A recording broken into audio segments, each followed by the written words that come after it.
Good evening, and welcome to the latest happenings inside our federal machine. It's Tuesday, January 6th, 2026. It's Spathon with another episode of The Swamp. The Health Department announced the freezing of almost $10 billion in federal funding to 5 Democrat states due to a lack of adequate supervision of funds, which has been leading to rampant fraud. The stock market broke another record high today, signaling the economy is as strong as ever, despite the high cost of living and ongoing struggles with the middle and lower classes. California Governor Gavin Newsom claims that the Trump administration hasn't lifted a single finger with regard to the rebuilding of the Pacific Palisades. And Kelly Loeffler with the Small Business Administration fires back, no pun intended, with a reminder that Los Angeles received $3.2 billion in SBA disaster loans during fiscal year 2025. And Minnesota Governor Tim Waltz continues to find himself in hot water, this time claiming that fraud won't occur with the state's new family leave program because he will be there to make sure of it, and the buck stops with him. Kimberly Singler of Colorado Springs has been extradited back to the United States from the United Kingdom after she fled the country after allegedly murdering 2 of her 3 children, with her 3rd child surviving their injuries. And the largest immigration and customs enforcement joint operation in history led to the arrest of over 10,000 illegal immigrants, and the other entity who provided assistance was the government of the great free state of Florida. And of course, Democrats are indulging in their TDS, given today is January the 6th, and believe it or not, the Democrats held a candlelight vigil, as you can see right here. Perfect timing. And they're, of course, commemorating the 5th anniversary of the January 6th insurrection. And, of course, there's a lot more that happened today, so we're going to dive straight in. And if you enjoyed the video, please give the video a like if you have a second, and subscribe to the channel if you enjoy the daily updates on the ongoings of the swamp. And if you leave a comment below, I might just read it on the next episode. And every article that'll be in this video will be linked below, as always. And we'll start right here with Chuck Schumer. This is disgusting. Trump is planning to cut off $10 billion in funding for childcare and crucial social services in 5 blue states, including New York. We should be expanding access to childcare for American families. Instead, Trump is playing politics with our children's lives. And he reposted this, or captured an image from the New York Times. The health department to freeze $10 billion in funding to 5 Democratic states. The funding pause could jeopardize childcare and other programs that serve hundreds of thousands of households in California, Colorado, Illinois, Minnesota, and New York. Well, they should have thought about that before they decided to let these programs just get absolutely overtaken by rampant fraudsters and the lack of oversight that the Democrats, of course, they're no good at doing that at all. I mean, it's obviously led to at least $10 billion in funding. Frankly, it's probably in the hundreds of billions of dollars, probably even in the trillions of dollars, really, if we want to go back far enough.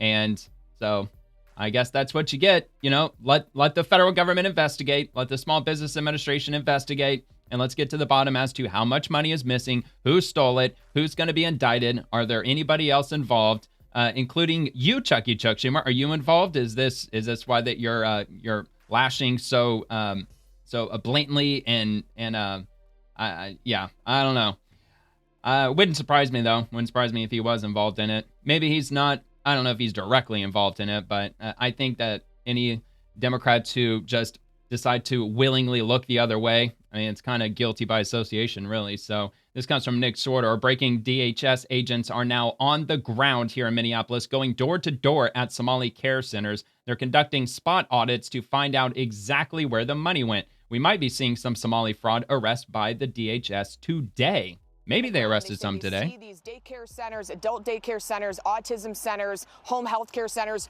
all over the place. So that's why DHS has to be here, Dana, to knock on these doors and say, you've received this much money. What'd you do with it? So we'll keep an eye on it. Okay, glad you're there. Thank you, Alexis. It's more than $10 billion in fraud, Chuck Schumer. It's a lot more than $10 billion in fraud. I mean, come on now.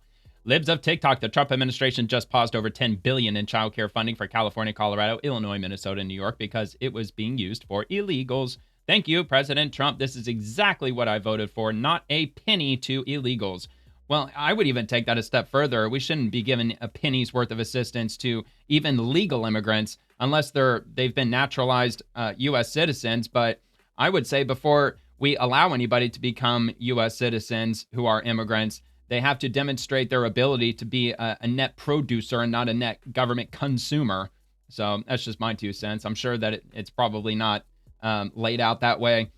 Probably people do become U.S. citizens who take government benefits, and they probably continue taking government benefits for years on end. So this is from Eric Doherty. Just in, more Somalis are about to be indicted with fraud in Minnesota due to billions in fraud. Nearly 90% of those charged in Minnesota are Somali. This generational theft is worse than we imagined. Tim Waltz must resign. Well, he already did announce that he's not running for governor for a 3rd term, but yeah, I don't think that's good enough. I think he needs to resign right now, whether if he wants to admit any guilt or any lack of oversight, any incompetence, whatever it might be, dude's got to resign. I mean, come on, dude. Look at this amount of money. $9 billion in fraud. 85 of Somali descent, 98 have been charged so far, probably hundreds of more to go. Look, there were something like 8,000 businesses that have had their federal loans frozen by the Small Business Administration in Minnesota alone. 8,000 businesses because they're being investigated for fraud. So I think 98 being charged after they get to the bottom of everything, they follow the paper trail all the way to the end. You would think there'd probably be thousands of people who are going to end up getting indicted for fraud. They'll probably have to build a whole new prison. All right, Rapid Response 47, more decisive action to stop the fraud. Of course, I already read that headline, and this comes from the same entity, Rapid Response. The Trump administration is unleashing a relentless assault to dismantle the Somali-dominated fraud empires in Minnesota. These complex criminal networks didn't build themselves overnight, and rooting it out requires thorough, methodical work. And that is going to be from the whitehouse.gov. I may have a quick look at that, but first, they indicate that there's a thread. A thread means that there's more posts down here. So let's see. At the Justice Department, they're currently engaged in multiple active, ongoing, and extensive investigations into the fraudulent activity that has occurred in various Minnesota programs, including the state's Feeding Our Future, Housing Stabilization Services, Early Intensive Developmental and Behavioral Intervention Programs, and Evergreen Recovery. To date, the DOJ has charged 98 defendants in Minnesota fraud-related cases, 85 of whom are of Somali descent. 64 of the defendants have already been convicted. The DOJ has already issued over 1,750 subpoenas, executed over 130 search warrants, and conducted over 1,000 witness interviews as part of its ongoing investigation. Many of the facilities and schemes visited in Nick Shirley's and Alpha News' tenacious reporting are currently under active investigation by the DOJ. In fact, one of the buildings prominently featured in, again, Nick Shirley, guy right here, in his video, has had 13 defendants charged for fraud.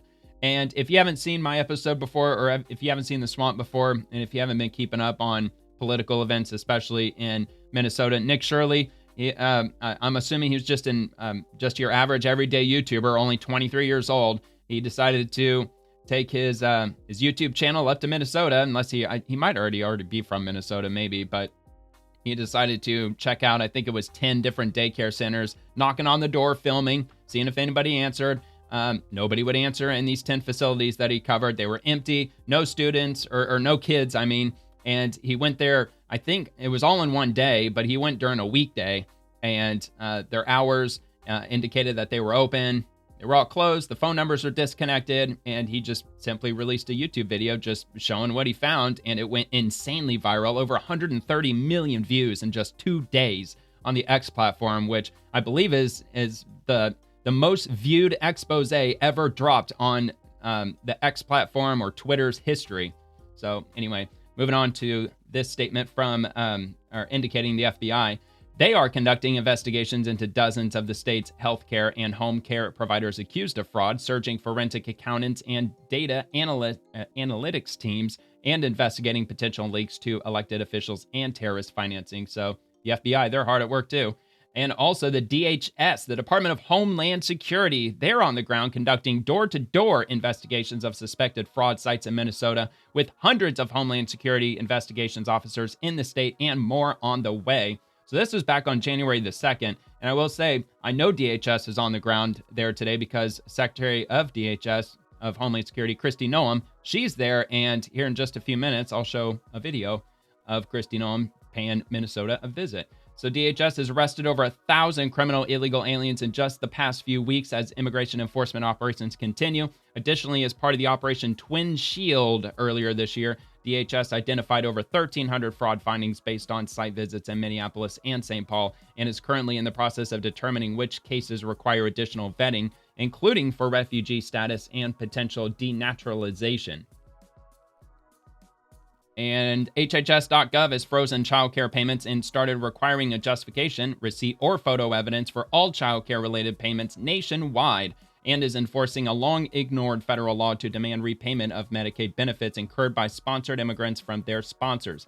HHS is also currently investigating Minnesota's Head Start programs over allegations of fraud by illegal aliens. The SBA, Small Business Administration, they've halted all annual grant program payments to Minnesota. The agency also suspended 6,900 borrowers in the state for approximately $400 million in suspected fraudulent activity, banning the individuals from all further loan programs, including disaster loans. So I thought it was 8,000. My bad. It's 6,900, but I wasn't that far off. Housing and Urban Development, they've dispatched a team to Minnesota to conduct a wide-ranging investigation into possible public housing assistance fraud. Dude, these Somalis, they're ripping off everybody, man. They're ripping off Small Business Administration, Housing and Urban Development, Homeland Security's involved, the FBI's involved. I mean, who else is involved? What's next? The US DOL, the Department of Labor, now they're involved. They're currently conducting a targeted review of Minnesota's unemployment insurance program. And also the USDA, even the USDA is involved. The Department of Agriculture has demanded Minnesota conduct recertification for its SNAP recipients to ensure the program complies with eligibility requirements. So yeah, of course they're ripping off food stamps, which is overseen by the USDA. A common sense move inexplicably challenged in court by state officials. Man, a lot going on. They are under siege by the federal government in all the right ways, all the just ways, so we can get our money back, man. Give me my money back. Give us our money back. We want our money back. So, all right. So with all of that I've read, I'll just leave this linked in the description below. Here's what the Trump administration is doing to crush Minnesota's fraud epidemic. I would assume that most of what I already read in Rapid Response 47, because Rapid Response 47 it's basically, it's like a proxy account for the White House anyway.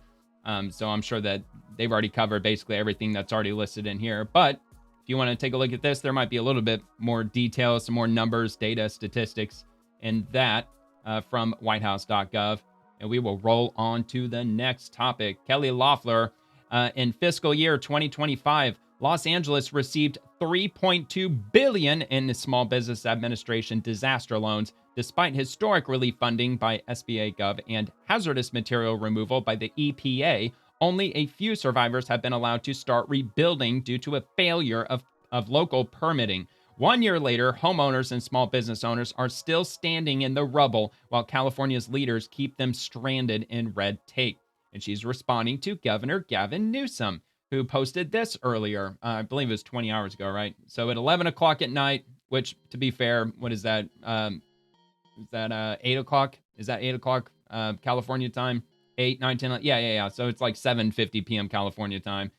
So Governor Newsom says President Trump hasn't personally done a damn thing, not even lifted a finger to help LA move from recovery to long-term rebuilding. And while he's cutting federal forest management and firefighting funds, I've doubled the size of CAL FIRE and fast-tracked state efforts. Yeah, well, a little too late, dude. That should have already been in place. I mean, if they're constantly screaming climate change and worried about their state constantly burning down, why did they have to double the size in the first place? Shouldn't it have been large enough? Shouldn't they have already had those reservoirs filled with water at the top of those mountains, so that way they have plenty of water to put out the Pacific Palisades fires? But no, it was completely and totally empty. And plus, they promised President Trump, Karen Bass, the mayor of Los Angeles, promised President Trump, remember when they had that roundtable meeting? I think Trump was only president for like 48 hours, and he went out there because the Pacific Palisades was like literally burning down as he was becoming president, pretty much. He went out there and held a roundtable. I think Gavin Newsom was there.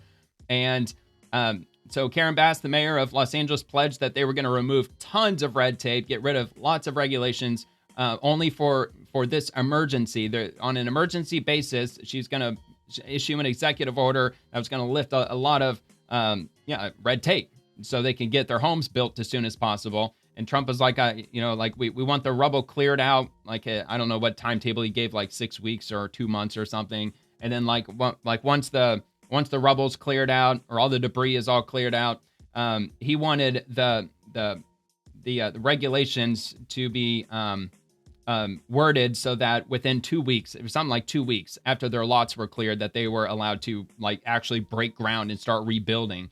But it's been a year, man. This happened in January of 2025. It's already been a year. And what, like 2 houses, maybe 3 out of what, 8,500 or maybe 9,000 houses that burned down. I don't even think they've even rebuilt a dozen of them. And even if they started rebuilding, I'm sure they're still not done yet. Probably takes 2 years to freaking build a house in California with all that red tape. But anyway, let's give this a quick watch.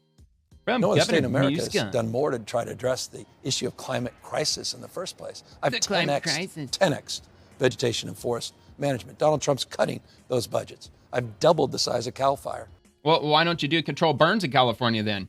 That would help eliminate a lot of the forest fire problems. You should be doing controlled burning every so often, but California doesn't want to do that because they want to protect all the poor animals and all the forest creatures. So we don't want them to burn down because think about the animals and God knows what else. But I think really they just got nefarious means behind that. They don't want to do any controlled burning. So that way all those pine needles and sticks and twigs and pine cones just pile up over the years, creating this massive tinderbox. So, God forbid lightning strikes in the forest or 98% of the time it's caused by people because how does climate change start a forest fire anyway? I'm still waiting for somebody to explain that to me. Like a forest just in a bright sunny day just spontaneously combusts in the flames. I don't believe that the sun works that way. Don't believe the atmosphere works that way. The temperatures have to be 400 degrees, give or take, for a forest to spontaneously combust into flames. It's got to be, the only thing I could think of naturally that could cause a forest fire would be a lightning strike. So I'm not so sure how that's climate change related, but the only other alternative is man-made, which is where all of these fires are started. After all these investigations, Pacific Palisades fire included, all these fires in California, I think they're 100% set by people, or it's related to man-made infrastructure like down power lines and things like that. So, all right. This equipment you see behind me, this didn't exist when I got here. 16 of these we've gotten. The largest civilian aerial firefighting fleet in the world. In the world. We've fast-tracked our vegetation forest management, our fuel breaks. We have flooded the zone in terms of support. We flooded the zone with the biggest pre-positioning in California history for these fires. It was on the scene, didn't leave for weeks and weeks. How much did this cost? That's what I want to know. How much did this program cost? What did you say, 16 helicopters in the fleet? How many tens of billions of dollars did that cost? Proud of that. I'm still there having the backs of the folks down there. You're going to find folks, of course. Oh yeah, he's so people proud. Out there furious, watching the Pacific Palisades burn to the ground due to his incompetence. But we continue to go back, and we'll have their backs. Unlike the President of the United States, who's not done a damn thing, hasn't lifted a finger. This fucker's got a lot of nerve, man. The Pacific Palisades hadn't been rebuilt. I suppose I could ask Grok. Grok would probably be able to tell me how many houses have been rebuilt. Let me see if Grok has the answer. All right, got it plugged in. How many houses rebuilt so far after Pacific Palisades fire? 2026, 1 year after the January 2025 Palisades fire, which destroyed 6,800 to 7,000 structures, mostly homes. Only two homes have been fully rebuilt and occupied in the Pacific Palisades. Out of 7,000 homes, they've only rebuilt fucking 2. Man, he's got a lot of nerve. All right, so anyway, we'll go ahead and move on. So, oh yeah, that's right. I actually plugged this in an hour ago. I should have just checked the comments. How many houses have been rebuilt in the Pacific Palisades since the fire 1 year ago?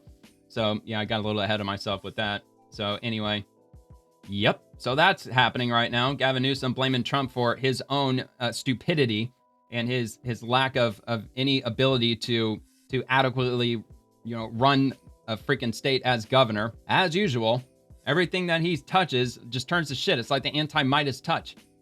All right, so where was I? Okay, here we go.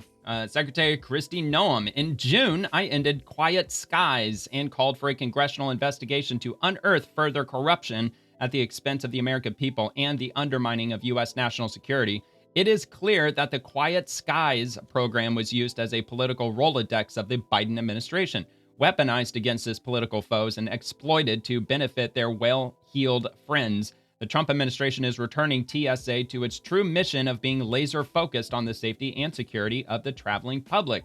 And this comes from Senator Rand Paul from 12 hours ago. The files have been released. Today, I'm releasing investigative files that expose how the Biden administration weaponized the FBI, DOJ, and TSA against Christine Crowder, an innocent American and Catholic school teacher. The documents are now public, and that can be seen at hsgac.senate.gov, and I'll have that linked in the description. It is 70 pages in length, and let's see, it's titled Chairman Paul Flash Report, the Weaponization of Federal Watch Lists. Today, Chairman Paul is releasing additional findings from his ongoing investigation to weaponized watch listing by the federal government through documents obtained by the Federal Bureau of Investigation about Christine Crowder during a U.S. Senate Committee on Homeland Security and Governmental Affairs hearing on September 30th, 2025.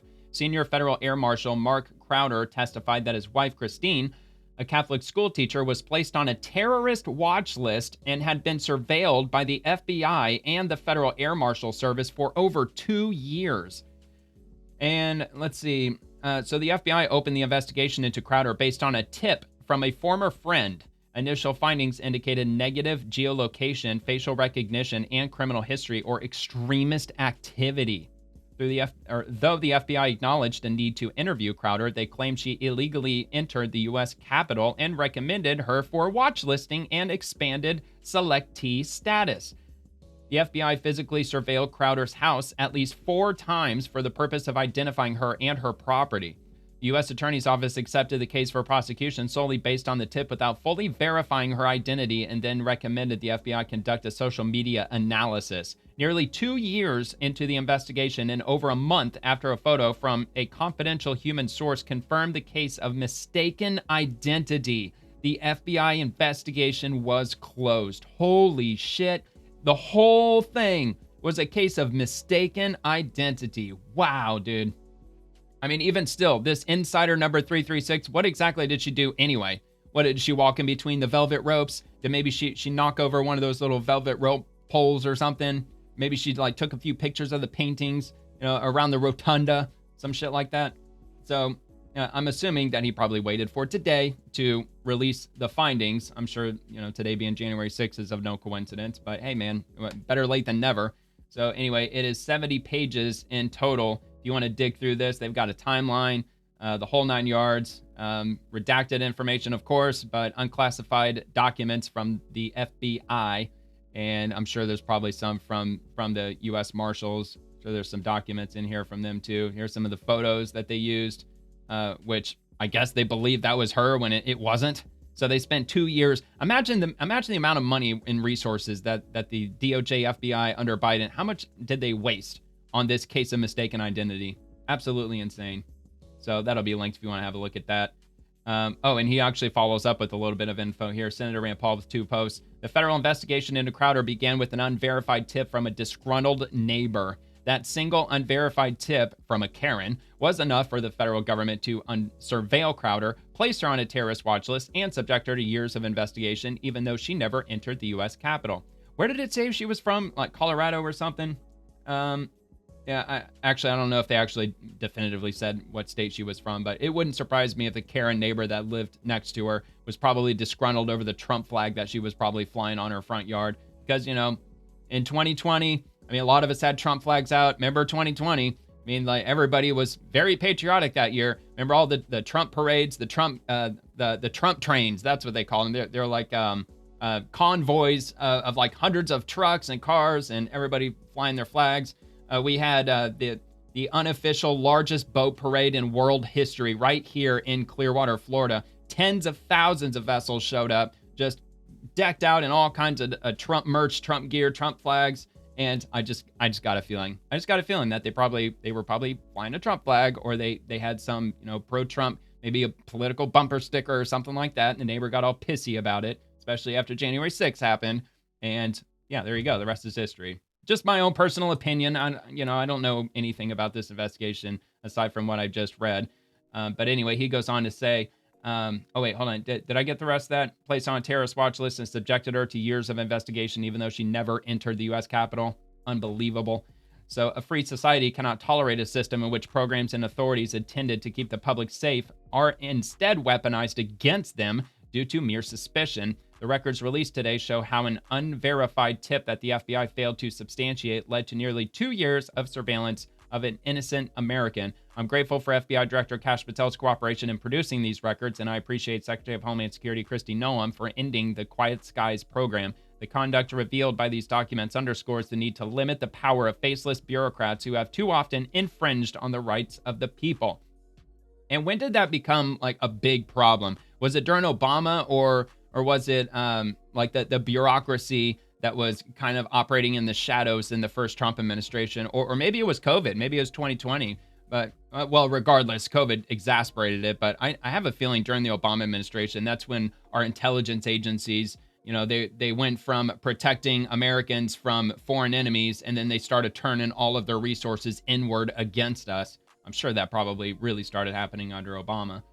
All right, so rolling on to the next from the USCIS. Your immigration policies and your willingness to look the other way stole billions of taxpayer dollars from the American people. Tim Waltz, you should sit this one out. And we got this from Governor Tim Waltz himself, and he just posted this just a few hours ago, if I'm not mistaken. Let me grab the time, at 1:33 p.m. today.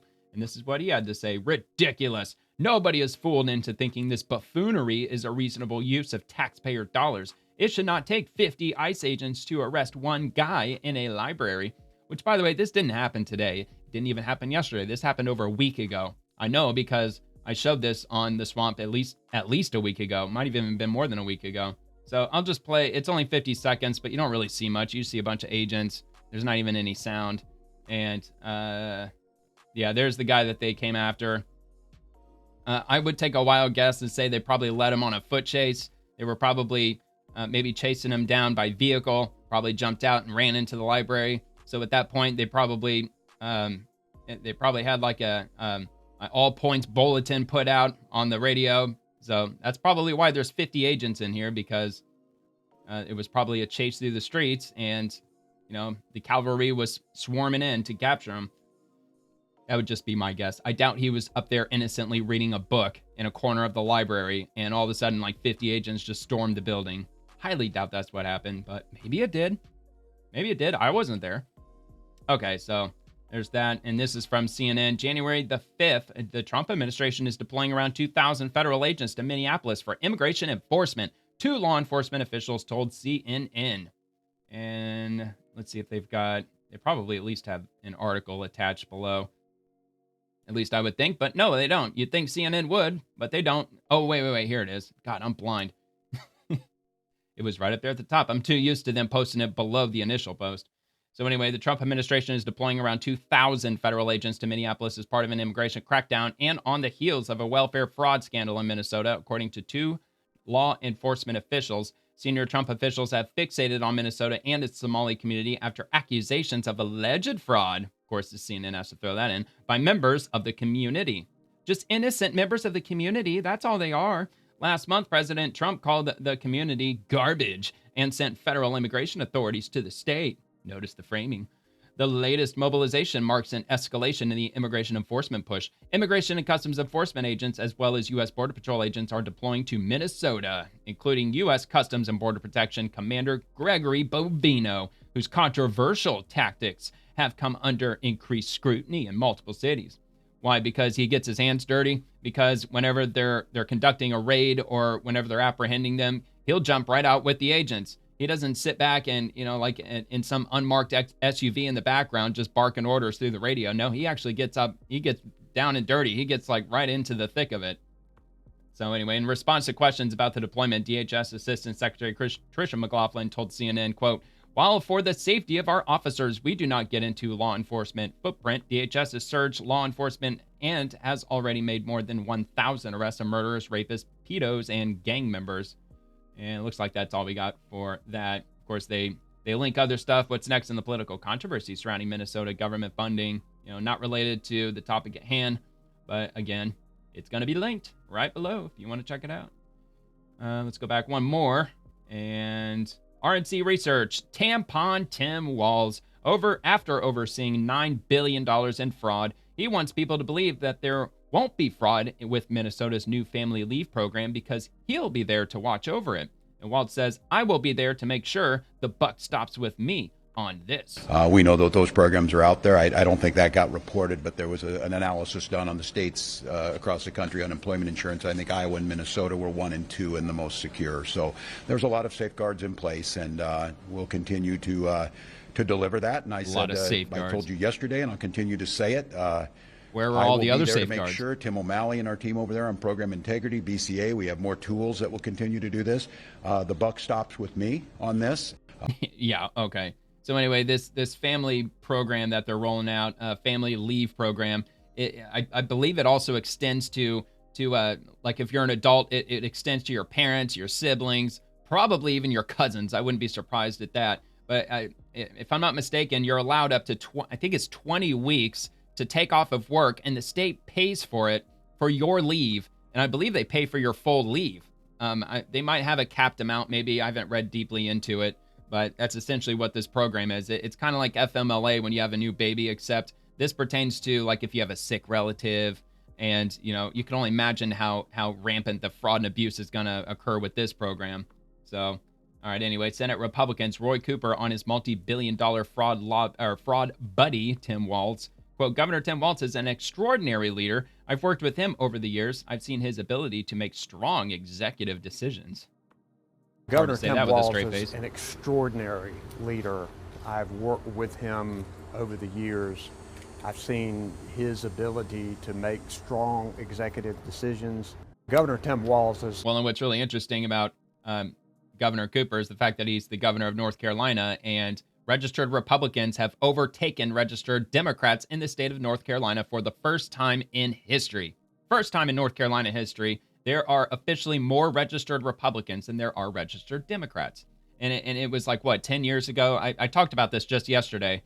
I think it was like 600,000 more Democrats that were registered than Republicans in North Carolina. And just the other day, like 2 days ago, the number has been officially overtaken with Republicans outnumbering Democrats in North Carolina. So definitely good news for Republicans.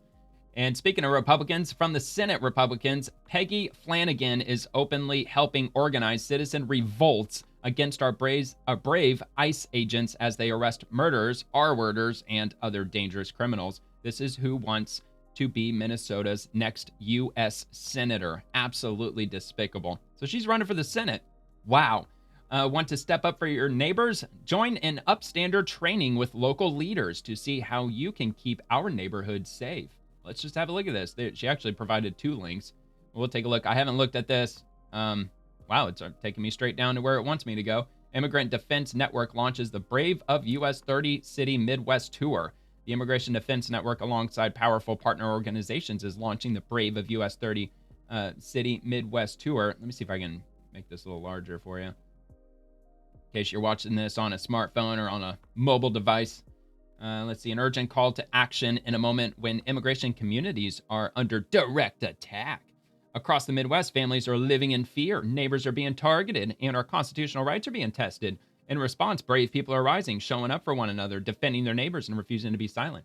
Man, they desperately want all these illegal immigrants to stay put because they're just counting on them at least the Republicans or the administration, they just count on them either not apprehending all of them or just simply giving up. I think they just want to hold their ground because they want all these people to be registered Democrats, and they absolutely will in the very near future if they are in any way allowed to stay, that's for sure. This tour will bring communities together to build collective power, grow local leadership, and train constitutional observers who are ready to respond, protect, and act. These are not just trainings. This is a movement grounded in courage, solidarity, and shared responsibility. A lot of feelings. Join us and stand with immigrant communities. Be part of a growing network committed to defending dignity, safety, and justice for all. And you can sign up below. The first stop begins January 2026. And this is the other one, Monarcha Rapid Response Line. Be an upstander. Sign up for a training. Closed at capacity. Oh, wow. So look at that. They're at capacity. They got enough people signing up for them. I have a feeling that the vast majority who are signing up are probably illegal immigrants, but anyway. Okay, so of course those will be linked. And rolling on to GSA. So the GSA, delivering the best value in real estate acquisition and technology services to the government and the American people. And the GSA says, discriminate against federal employees and you won't do business with the government. After a Minnesota hotel denied rooms to ICE agents, we removed it from all federal travel systems. The U.S. GSA stands with the DHS and law enforcement to ensure fair and secure lodging access. And they also have provided a link. Now, again, on yesterday's episode, I covered the Hilton. They don't mention the Hilton in this post, so I dropped a comment and letting them know, by the way, if that's the case, you must remove Hilton hotels from your database if you haven't already done so. They canceled reservations of ICE agents in Minnesota, complete with emails ICE shared with the public. Hilton was very specific in their email to ICE agents. Yeah, they specifically canceled the reservations because they discovered that they were immigration agents. So I don't know if they have effectively removed the Hilton hotels, but they absolutely should have. Where did that go? Did it go right here? No, that wasn't it. I didn't see where. Nope. Oh, was it this one? I think it was this one. Yeah, Minnesota hotel removed from approved federal lodging list after allegedly refusing to accommodate ICE agents. And let's see. Yeah, so it's the Hampton Inn. But that's not the same hotel from yesterday when ICE agents shared the email that I covered on yesterday's episode. That was specifically the Hilton. So the General Services Administration said it is terminating the Hampton Inn Lakeville in Minnesota from its list of approved lodging sites for all federal employees after the hotel refused to accommodate ICE agents and immigration officers. Several emails posted by the Department of Homeland Security and ICE on Monday showed that the hotel was not allowing any ICE or immigration agents to stay at our property. Now that's got me wanting to go back and have a look because I know it was not yesterday. The emails that I shared was not Hampton. It was specifically Hilton, not Hampton. So I don't know. Maybe there are some wires crossed. Maybe Hampton is yet another hotel, and maybe Fox News, maybe they just covered all this yesterday. So several emails posted by the Department of Homeland Security and ICE showed the hotel was not allowing any ICE or immigration agents to stay at our property. So we've got a link here. Yeah, there it is. Okay, so ICE blasts Hilton after emails allegedly show hotel refusing rooms to immigration agents. So is it the same company? Hampton Inn? Hampton Inn, I guess it must be just maybe just an arm of the Hilton hotels. That would be my best guess. So yeah, so that's good. I'm glad that they're doing that. I would say they should probably remove the entire company because, I don't know how high up that the whole chain of command in Hampton Inns that it went up to, who decided to revoke, any ICE agents or cancel their reservations from staying in the hotel. But they probably should just not keep it exclusive to Lakeville. They should probably make it nationwide.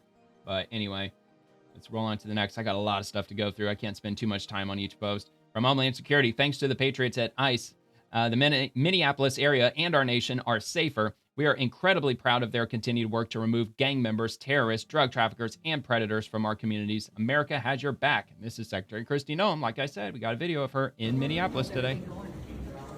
You get lunch today? Yeah.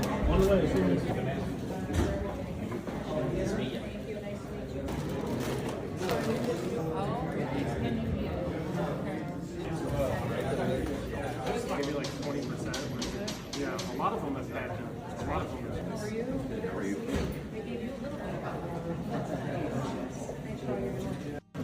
All right. I'm assuming in the detention facility. I don't think that they say exactly. They probably don't want to say, actually. Homeland Security, murderers have no home in Minneapolis. Secretary Noem and our brave DHS law enforcement have taken Tomas Espin Tapia off the streets, an Ecuadorian illegal alien convicted of robbery and wanted for murder and assault. To the criminals living amongst us, you are not our neighbors. Leave now or we will find you. Look, if they only left about a week ago, they would have gotten $3,000 as part of their self-deportation, but I'm sure now it's been reduced back to $1,000. But still, I mean, I guess 1,000 is better than nothing.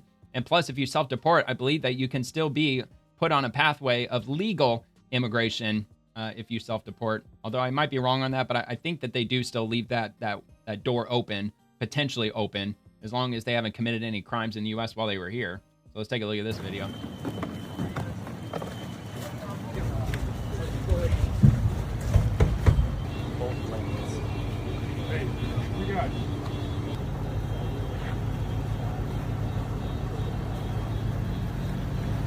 You think that thing's bulletproof?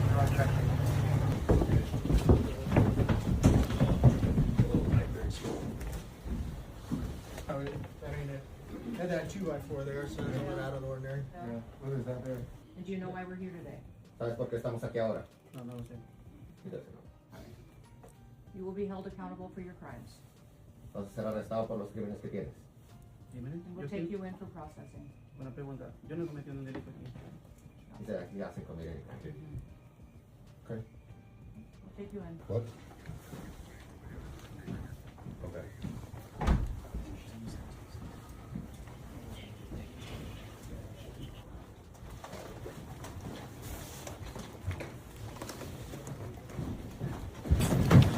Another one bites the dust.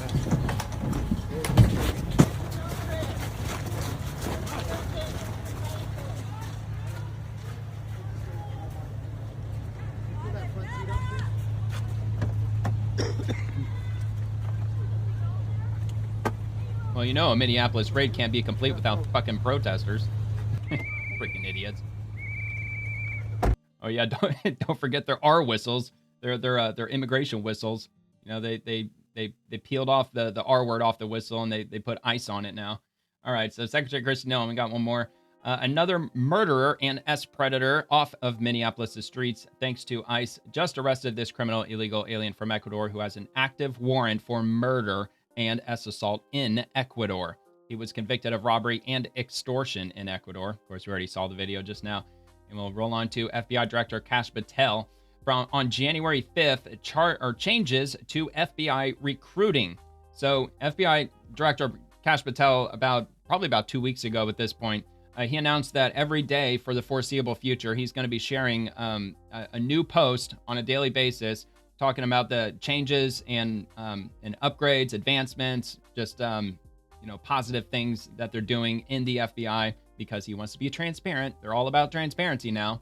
So anyway, so he goes on to say, in 2025, the FBI had a huge year for recruiting, bringing in more and more Americans every day committed to defending the homeland and making America safer than ever before.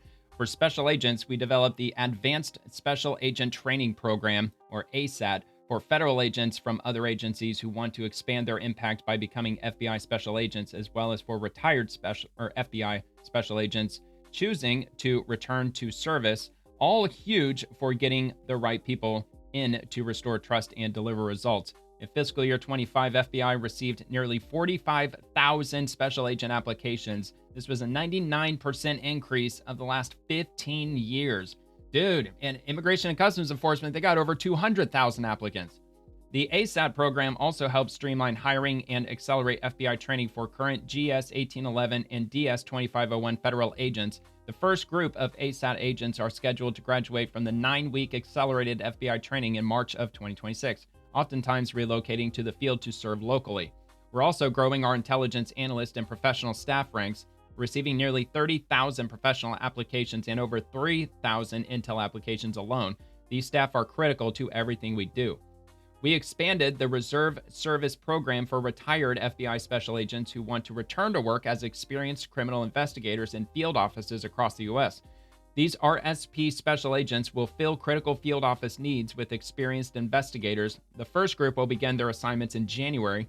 This is largely why you're seeing record results. We're bringing in the hardworking frontline people to deliver. 100% increase in arrests, 35% espionage arrest increase, 6,000 plus child victims located, 30% plus increase in fentanyl seizures, and 490% plus in NVE arrests. None of it is an accident. Letting good law enforcement do their jobs saves American lives. So the FBI, they're not the only agency that's recovered child victims. As we know by now, that during the Biden administration, of course, we hear different numbers, 300,000. I think the more official number is 450,000 immigrant children have been lost, just unaccounted for. We have no idea where they went. They're just lost somewhere in the United States. Have no clue where they are. And the FBI, so far, they've recovered 6,000. Not to say that all of these are immigrant children, but I would not be the least bit surprised if the vast majority of them are. So anyway, this is from the 4th Judicial DA. Kimberly Singler, a Colorado Springs woman sought on allegations of first-degree murder and attempted first-degree murder before fleeing to the UK, has been returned to the United States on December 23rd and is currently being held in custody in the 4th Judicial Circuit. And we've got this from the Office of the District Attorney. I won't read into the details, but I will repost this. There's a direct link to my profile in the description below if you want to have a look at this document. Kimberly Singler, extradited from UK, now in custody in the 4th Judicial Circuit, or 4th Judicial District, rather. And let me go back because I got one more regarding this individual. So U.S. Department of Justice International. The Justice Department's Office of International Affairs provided significant assistance in securing last month's extradition from the UK of a Colorado Springs woman wanted by the 4th Judicial DA for allegedly murdering 2 of her 3 children and the significant injury inflicted on the 3rd in December of 2023. And this is from Colorado Springs Police Department. Kimberly Singler, who was accused of killing 2 of her children in December of 23, has been extradited to Colorado Springs and booked into the El Paso County Criminal Justice Center thanks to the collaborative work of CSPD, FBI Denver, the FBI, the 4th Judicial, the USAO Colorado, Interpol headquarters, and Metropolitan Police of the UK, and several other international partners. We want to thank them all. CSPD Chief Adrian Vasquez said in part, quote, "Today marks a significant milestone in the criminal investigation involving Kimberly Singler. Bringing Miss Singler back to Colorado Springs represents the best of cross-jurisdictional and international law enforcement collaboration. We remain committed to seeing justice for the victims and ensuring accountability for these horrific crimes. Partnerships plus collaboration equals results." You can read the DA's news release here, and I will link that. And I did notice there was another one from the U.S. Department of Justice. Got another link there if you want to look into that further. And there she is. That's Kimberly Singler, now back in the United States in custody in Colorado, specifically in Colorado Springs. What a horrific, horrific woman. Allegedly, of course. You got to be presumed innocent until proven guilty. All right, moving on to Caroline Leavitt, the White House press secretary. ICE arrests over 10,000 illegal immigrants in Florida in the largest joint operation in history. This is on the Washington Examiner. And so this is with Ron DeSantis, Governor DeSantis. And over 10,000 illegal immigrants have been arrested in Florida over the past 8 months after the state expanded cooperation with Immigration and Customs Enforcement. Governor Ron DeSantis announced on Monday, quote, "This is the largest joint immigration enforcement operation in ICE's history, and we're proud that it will continue here in Florida," DeSantis said. The governor said 287G agreements state and local law enforcement agencies signed with the Department of Homeland Security allowed authorities to help ICE and other federal partners, such as Customs and Border Protection and the FBI, target illegal immigrants in all 67 counties across Florida. The agreements also authorize local police officers to perform certain immigration duties while on patrol. And over 10,400 illegal immigrants have been detained since Operation Tidal Wave launched in April, according to DeSantis. And it trails off from there, of course, because, Washington Examiner, they want to be paywalling someone. All right, but I do have one more that appears to be related to this because it's from ICE, and they say Florida has been one of our strongest 287G allies in arresting and deporting criminal illegal aliens. Is your state partnered with ICE through our 287G program? I would say the blue ones aren't. So this is from Ron DeSantis himself.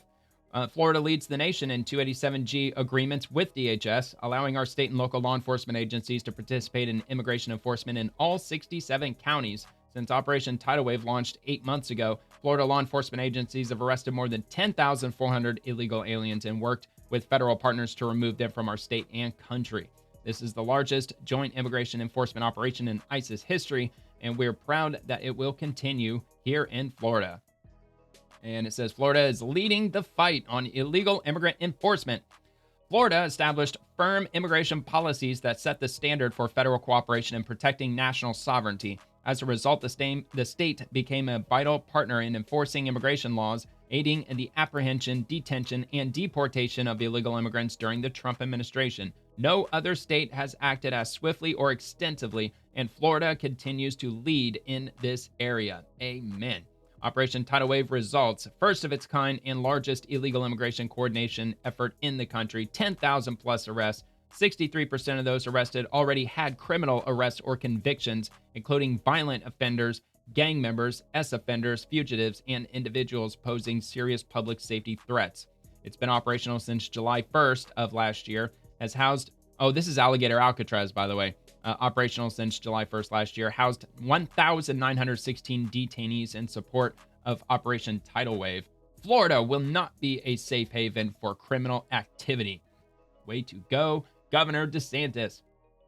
Which this should hopefully help bring down the cost of housing here in Florida, because it is absolutely insane, especially after the whole COVID debacle. A lot of people from up north flocked down here and jacked up our housing market just beyond belief. It is absolutely insanely crazy and ridiculous, but it's definitely a buyer's market here now, even though everything is still wildly overinflated as far as the cost goes. The same with renting. Renting's gone up like 50% over the last few years. It's beyond crazy.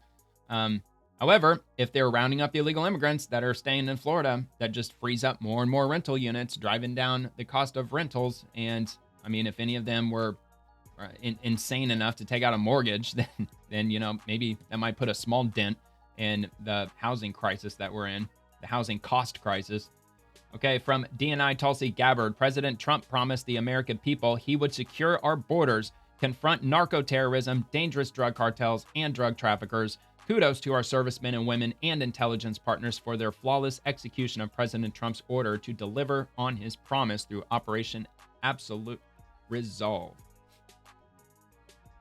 Heading on to the next. Senate Republicans.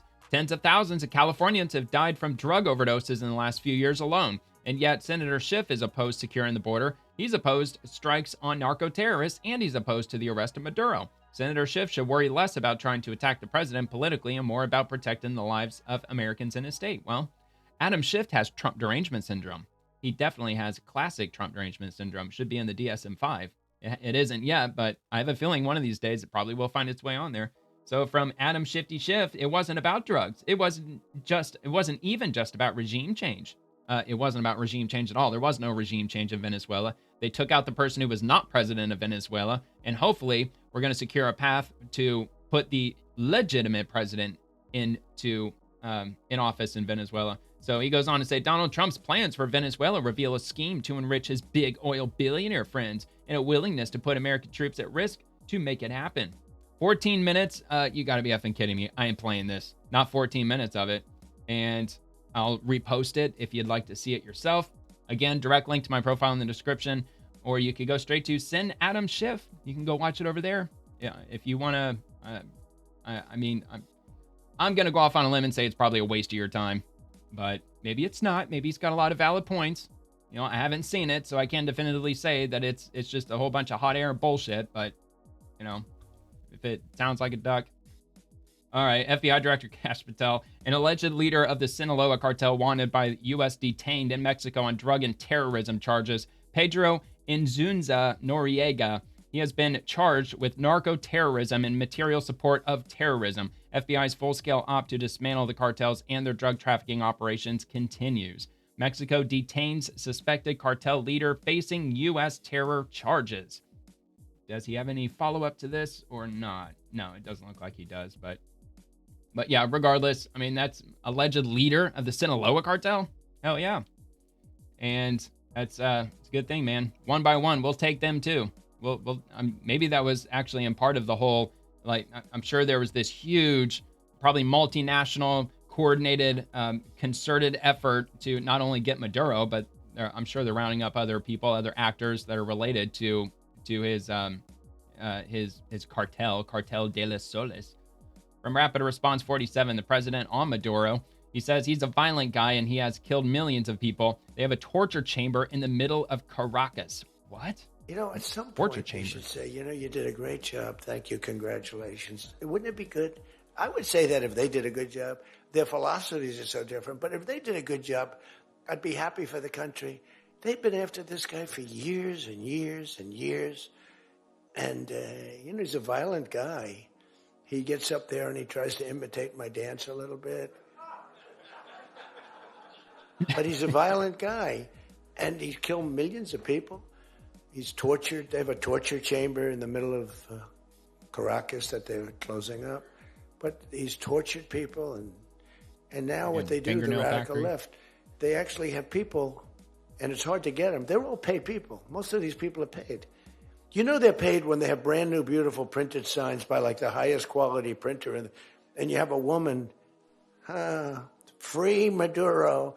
Yeah, and I know what he's the talking sign about. is before we even did the attack. I pointed out exactly that over the weekend. What was that on Sunday? It might have been on Saturday. Either way, it was over the weekend. One of my 2 videos that I posted, I covered exactly that there were protests in Seattle and Massachusetts and New York and Orlando and a couple other locations all over the country. And they had identical signs. They were all printed off from, it looked like in the same exact Kinko's, the same copy center.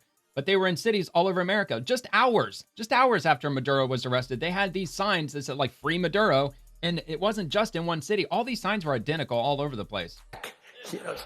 Free Maduro. Why do you want him freed? I don't know, but he should be free. Oh, she reads a sign. What does that say? It says free. Well, that's what I believe. Yeah, and that's about it. They don't know. And they don't even realize that Venezuelans are celebrating this. They really don't know. They're just completely clueless. They're absolutely just brainwashed beyond belief. All right, the Department of State, the United States proved once again that we have the most powerful, most lethal, most sophisticated, and most fearsome military on planet Earth, and it's not even close, says President Trump. But the United States proved once again that we have the most powerful, most lethal, most sophisticated, and most fearsome. It's a fearsome military on planet Earth, and it's not even close. I've been saying it for a long time. Nobody can take us. Nobody. We don't want to have it. We don't have a discussion, but you read all and you see everything else. Nobody could have done that. Nobody has our weapons. Nobody has the quality of our weapons. Yeah, President Trump hosting the GOP member retreat. I think I've got another video on that below, maybe even the full video, actually. Senate Republicans, Democrats opposed securing the border. They opposed strikes on narco-terrorists. And now they're even opposed to the arrest of Nicolas Maduro, the drug kingpin of Venezuela. Democrats simply don't want to stop drugs from pouring into the United States. No, because there's a lot of those nonprofits, quote unquote, a lot of those activist organizations. They really depend on drug use. They love it, man. Democrats, they love these strong, illicit narcotics.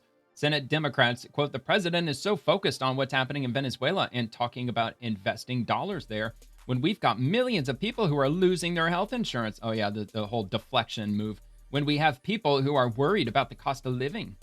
And all right, well, that's short enough. The president is so focused on what's happening in Venezuela and talking about investing dollars there when we've got millions of people who are losing their health insurance, when we have people who are worried about the cost of living and how they're going to deal with paying for their energy and their housing and their groceries. Yeah, renewable energy. Biden. And the president seems to not care about that at all. Yeah, whatever. Or maybe Trump has, about 1,000 different irons in the fire in the moment. Okay, from Travel Gov, Venezuela, some commercial airlines have resumed operations from Venezuela, but tickets may be subject to high demand and limited availability. I'll make this a little larger. U.S. citizens in Venezuela are advised to check flight information in order to depart the country. Monitor airlines, communications, and websites for updated information. Venezuela has the highest travel advisory level, level 4. Do not travel due to severe risks to Americans, including wrongful detention, torture in detention, terrorism, kidnapping, arbitrary enforcement of local laws, crime, civil unrest, and poor health infrastructure. Enroll in the Smart Traveler Enrollment Program, or STEP, at step.state.gov to receive security updates. More at ve.usembassy.gov/security alert. Didn't we close? I think we closed the U.S. Embassy in Venezuela a while ago. But yeah, only an estimated 10,000 Americans travel to Venezuela for vacation annually. So I highly doubt anybody watching this is really in need of this information at all. But still, it's an advisory that they put out. I could only imagine, just because whether if it's a power vacuum happening right now, which it very well could be, or just the instability, the governmental chaos that may be happening Probably not a good time to be in Venezuela and being an American right now, needless to say. And from the House Foreign Affairs Committee majority, Rep. Brian Mast speaks after the intelligence briefing. It's never a mistake to protect our homeland. Under President Trump, our adversaries will no longer hold their fleet week in our backyard. It is never a mistake to protect the American homeland. No matter what, this president, as he's done from the beginning, he is going to protect the American homeland, whatever that means. He's going to use his Article 2 authority. In this particular case, he's going to use law enforcement authority against a narco-terrorist drug dealer that has been inviting in all of our adversaries, China, Russia, Iran, to essentially use their waters as a fleet week for their countries. And against the United States of America. The president is going to protect our homeland no matter what. But I think everybody should expect he will always continue to protect our homeland in the way that he has demonstrated he will do it from the 45 to the 47 administration, which I will say again, limited strike against Bashar al-Assad, there and gone. Limited strike against Qasem Soleimani, there and gone. Very specific plan to remove United States forces from war in Afghanistan, very obviously targeted. Personal to me, but not leaving behind military equipment or having 13 American service members killed in an abortion of an operation. Very limited strike on Iranian nuclear infrastructure so they can't do anything, bringing kilotons or megatons against us or anybody else in the world. Very limited law enforcement operation to bring in Maduro, supported by the military because obviously he had military capabilities to bring to bear. You should expect that to continue. Well, not to mention the DOJ, they had officials there too because they were serving an arrest warrant against Maduro. And the only strikes that they conducted in Venezuela was to take out military vehicles that could have taken out planes. You know, that's all that they targeted. And it was, there and out. And, President Trump's not the first president to have done that. 43 out of 45 presidents have used the military without congressional approval. So I'd say the precedent has been more than set. Attorney General Pamela Bondi, joint statement from the Department of Justice, the Federal Bureau of Investigation, and the Drug Enforcement Administration. This one's kind of long, but I'll get through it. The Department of Justice, working in close coordination with the Department of War, the Department of State, the Federal Bureau of Investigation, the Drug Enforcement Administration, the intelligence community, and our interagency and international partners, successfully executed a complex law enforcement mission to bring Nicolas Maduro into U.S. custody to face justice. This operation required months of coordination, detailed planning, and seamless execution across multiple components of the federal government. The Department of War led this remarkable effort. We cannot thank our brave military heroes enough. Specialized FBI and DEA personnel, including tactical and transport teams, worked alongside DOW and our DOJ attorneys and other DOJ components to ensure the secure movement, control, and transfer of two high-risk defendants. All personnel involved acted professionally, decisively, and in strict accordance with U.S. law and established protocols. This was a perfectly executed operation with intensive cooperation and trust among President Trump's team. The mission was conducted to support an ongoing criminal prosecution tied to large-scale narcotics trafficking and related offenses that have fueled violence, destabilized the region, and contributed directly to the drug crisis claiming American lives. The United States pursued every lawful option to resolve this matter peacefully. Those opportunities were repeatedly rejected. The responsibility for this outcome rests solely with those who chose to continue criminal conduct rather than disengage. This operation reflects the Department of Justice's unwavering commitment to accountability, the rule of law, and the protection of U.S. national security. We're proud of the federal law enforcement professionals who carried out this mission and of the partnerships that made it possible. God bless America and God bless President Trump. And tagged a bunch of agencies and entities below. And we've got one more from AG Pam Bondi. And she says, Nicolas Maduro and his wife, Celia Flores, have been indicted in the Southern District of New York. Nicolas Maduro has been charged with narco-terrorism conspiracy, cocaine importation conspiracy, possession of machine guns and destructive devices, and conspiracy to possess machine guns and destructive devices against the United States.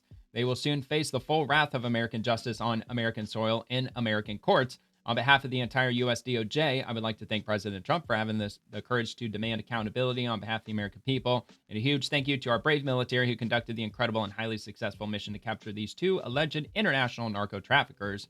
And this was posted January 3rd. I want to say the other one was posted. Was that also posted on the 3rd? I thought. Oh, no, that was posted the day after. So I believe she reposted both of these back to back today, and that's what caught my eye. And I didn't cover these posts, at least I don't believe I did, when she first put those out. I must have missed them, especially with so much going on both January 3rd and January 4th with regard to Maduro. So there's a lot of people that were pushing back with, or at least had a lot of question marks with this whole possessed machine guns and destructive devices issue, because you're charging them with machine gun possession. I mean, maybe that's, for all we know, that maybe that's like lawful. Like do we have the jurisdiction to do so? I mean, if he possesses machine guns in Venezuela, that's it's Venezuela. It's not the United States. So I'm sure there's a good reason. I mean, they're charging him with it, so there's got to be a good reason behind it. I just know that there were people, I don't know about in this comment thread, but there were other comments on a related post where that was mentioned, and people were kind of scratching their head over that, and I didn't really get that either, but that's what he's being charged with, among other things.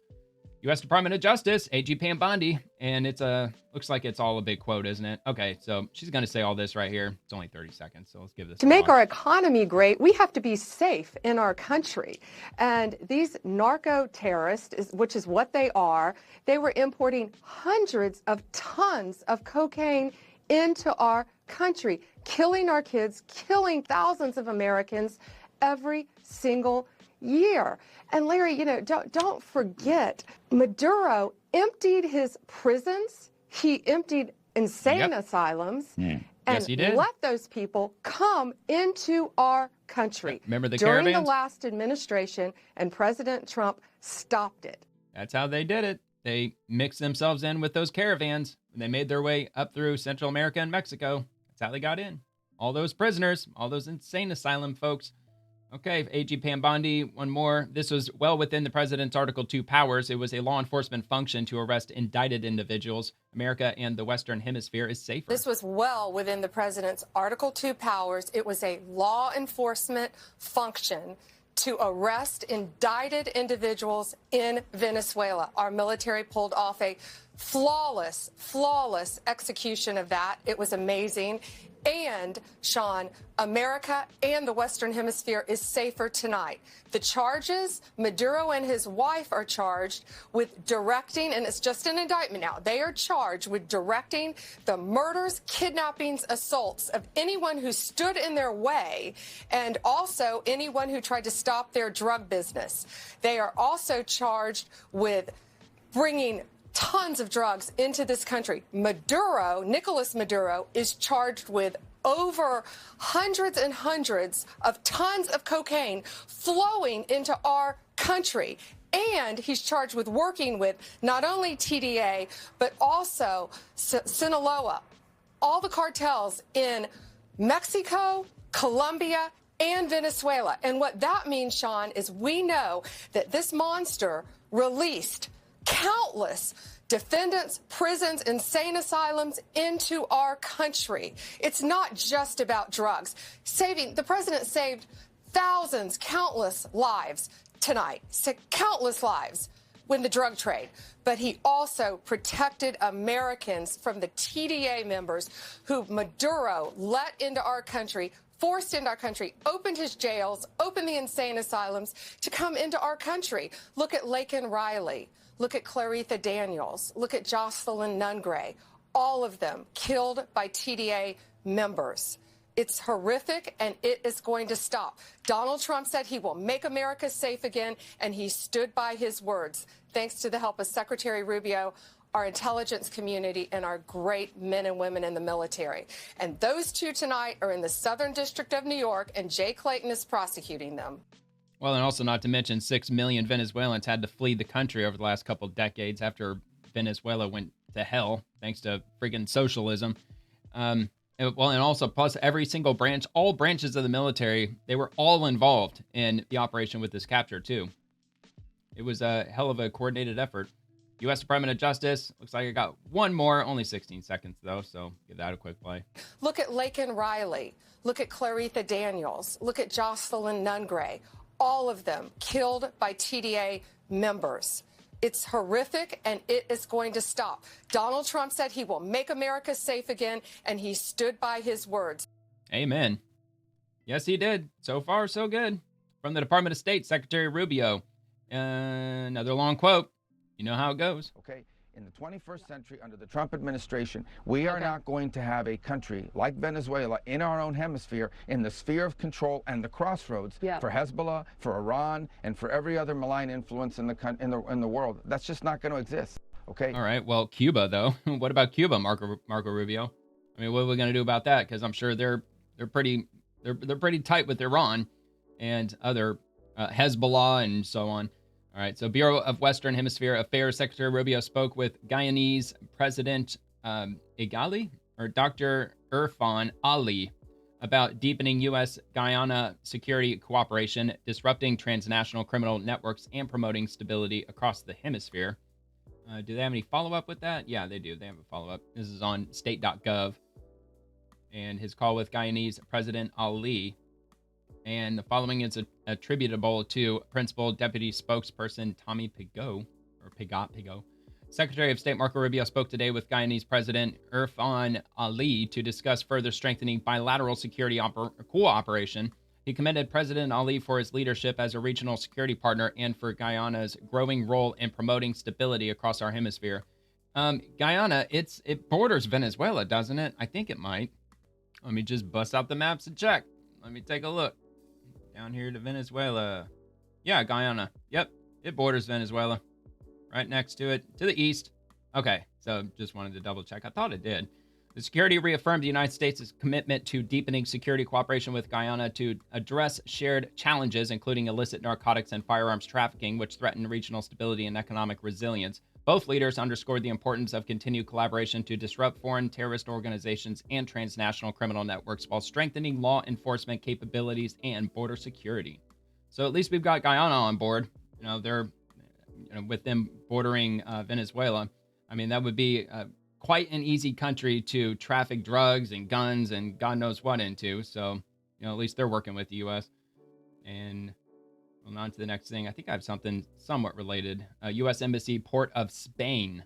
On December 30th, 2025, U.S. Embassy personnel from the DEA Caribbean Division Vetted Unit, supported by the TNT Police Service, that's the Trinidad and Tobago Police Services, Special Investigative Unit, and the Transnational Organized Crime Unit, successfully executed 3 provisional arrest warrants for Trinidad citizens Raphael Joseph, let me make this larger, Michael McSween, and Clevon Persad. Raphael Joseph is an active duty police officer serving in the Trinidad and Tobago Police Service. All 3 are charged in the Eastern District of New York for conspiracy to import cocaine into the United States and firearms offenses stemming from a 2024 DEA investigation that was supported by the DEA New York Field Division. And they have this link that we can look at further.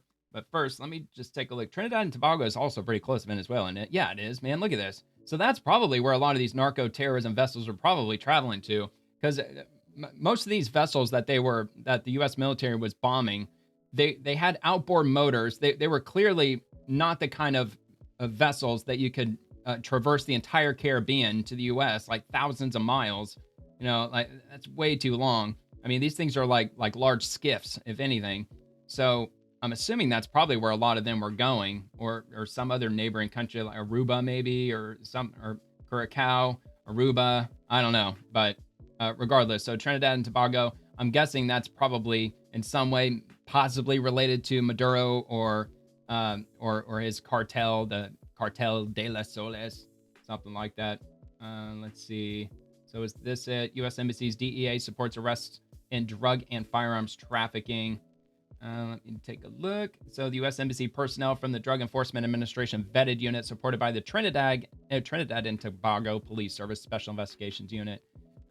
We basically already read all this in the post. U.S. Embassy Charge d'Affaires Dr. Jennifer Neidhart de Ortiz said this was a great example of bilateral cooperation between our two countries and a significant blow to not only drug and firearms trafficking, but also against public corruption with the arrest of a police officer. The outstanding cooperation between the U.S. Drug Enforcement Administration's Vetted Unit and SIU and TOCU shows the multiplier power of agencies of both of our great countries working together. So yeah, man, they're cracking down on not only drugs, but weapons trafficking too.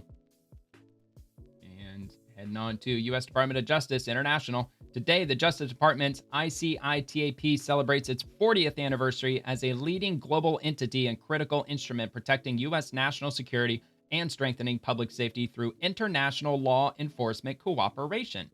ICI, or is it ICITAP or ICITAP? You know, sometimes you can actually pronounce these acronyms. It delivers targeted training, mentoring, and advisory assistance to investigative, corrections, forensics, and related security sector institutions in nearly 70 partner nations with historical engagement in more than 120 countries worldwide. And that's their seal, celebrating 40 years, 1986 to 2026. U.S. Department of Justice. The Justice Department collaborating with over 120 countries worldwide. And oh man, I went back too far. Damn it. Sometimes I do that.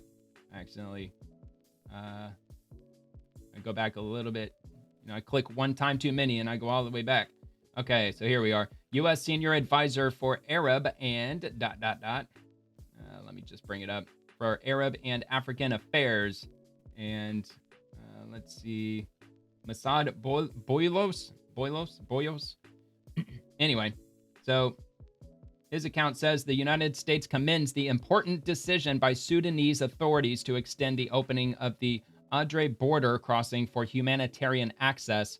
With millions of Sudanese suffering and in desperate need of humanitarian assistance, actions to facilitate humanitarian access are more vital than ever. All Sudanese actors should uphold their obligations for unhindered humanitarian assistance and immediately agree to a humanitarian truce to allow more aid to reach the Sudanese people and set the groundwork for a durable peace.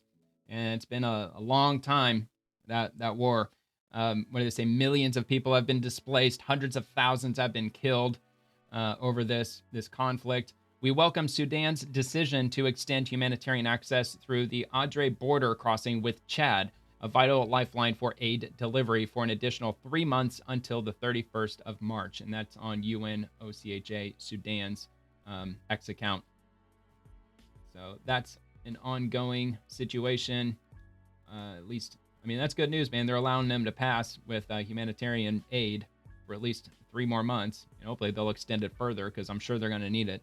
Ambassador Mike Waltz, the Iranian regime's whining to the UN ignores decades of sponsoring terrorism and crushing their own people. America and the president stand firmly with Iranians yearning for freedom. And this is from Barack Ravid. Not familiar with this guy. Let's highlight, see. Global affairs correspondent for Axios. And he's with CNN. A CNN analyst, Washington correspondent, and so on. Iran sends a letter to the UN Secretary General and member of the UN Security Council protesting President Trump's post on the demonstrations in Iran and stressing that it will exercise self-defense decisively and proportionately if the U.S. attacks. Wow, man, they're getting paranoid, man. Well, they should be paranoid. We already took out their nuclear facilities. So I will repost this. Anytime that there's any documents that I just don't have time to go through word for word, I'll repost them. Again, the link's in the description below. And rolling on to the next thing from House Foreign Affairs Committee Majority. For too long, the Islamic regime in Tehran has denied its people the right to choose who governs them. Now they are taken to the streets to reclaim that right. And this is from Vice Squad 24. Breaking, the Islamic regime in Iran is starting to crack, as practically the entire city of Abdanan took to the streets today to protest against the Islamic regime. The police forces waved to them and applauded them from the roof of the police station. What? Even the police are getting... Well, look at that. سیل جمعیت شهرستان آبدانان 15 دی ماه نیروی انتظامی با مردم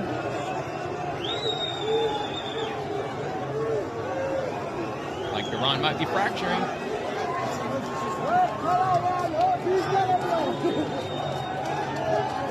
آبدانان 15 دی ماه نیروی انتظامی همراه مردم. Dude, the crowd is cheering at the police. They're like, hell yeah, they're on our side.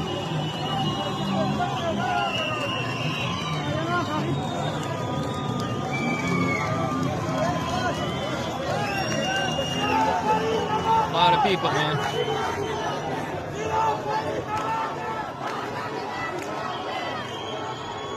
Yeah, so that's happening in Iran currently.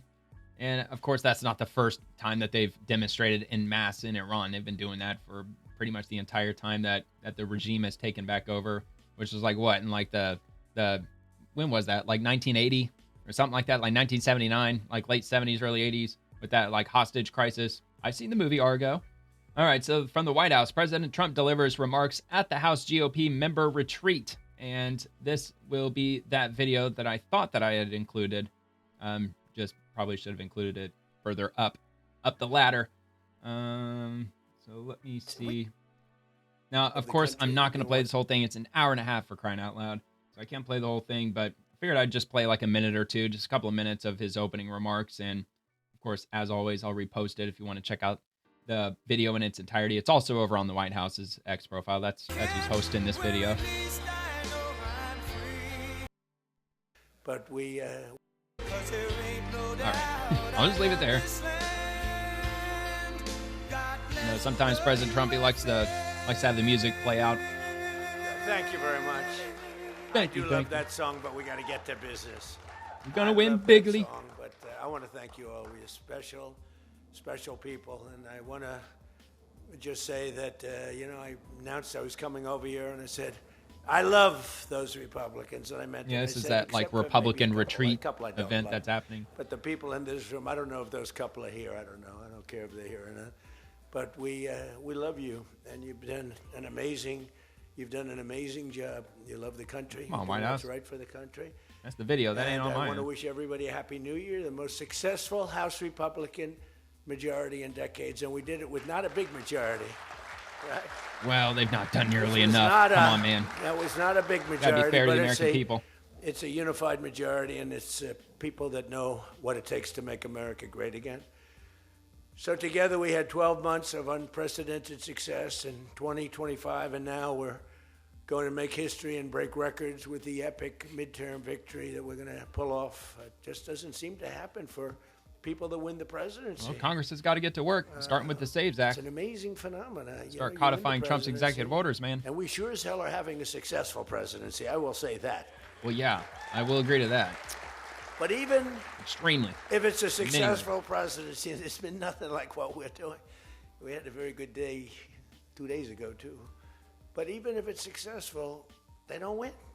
I don't know what it is. There's something psychological, like you vote against. You can win by a lot. We won every swing state. We won the popular vote. All 7 swing states. We won everything. But they say that when you win the presidency, you lose the midterm. Yeah. So you're all brilliant people. Most of you are in this Congress business ain't doing smarter enough. than me. That makes me smarter than you. Because look where I am, right? No, it doesn't. Not even a career politician. You could explain to me what the hell's going on with the mind of the public, because we have the right policy. They don't. They have horrible policy. They do stick together. They're violent. They're vicious. They're vicious people. Democrats, of course. And they stick together like glue. They don't have. Yes, they do. A couple of the people that we have.